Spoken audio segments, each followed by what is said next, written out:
Most of us don't get to choose when we're tested. The hard moment arrives without warning. A job loss, a confrontation, a crisis at home. And in that moment, everything in you wants to run or explode.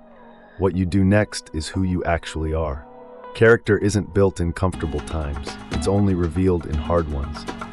When things are easy, most of us can hold it together.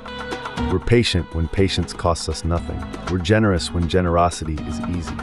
That's not character. That's just a good day. Pressure removes the distance between who you want to be and who you actually are. Marcus Aurelius wrote that a man's worth shows up in what he pursues and what he fears. Under pressure, both of those things get exposed fast. What you reach for when you're scared, anger, blame, avoidance, tells you something real about your defaults. That's not an accusation. It's useful information. Viktor Frankl survived Nazi concentration camps and came out with one clear observation, that even in the worst conditions imaginable, human beings kept one thing: the freedom to choose their response.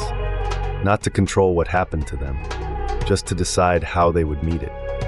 That gap between what hits you and what you do next is small. Sometimes it's a fraction of a second, but it's real, and it belongs to you.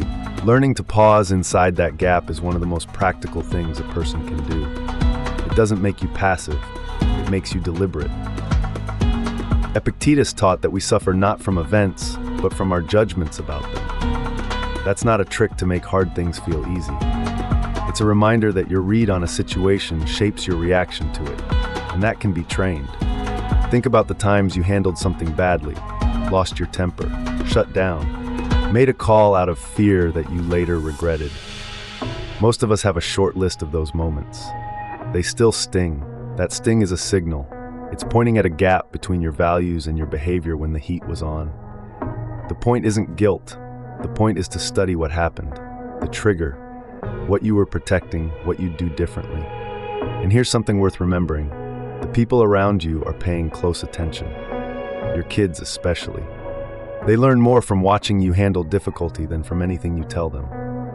They remember whether you stayed steady, whether you were fair, whether you kept your head.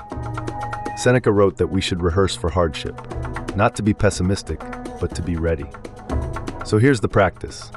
Next time you feel pressure rising, at work, at home, in a hard conversation, pause for 2 seconds before you respond.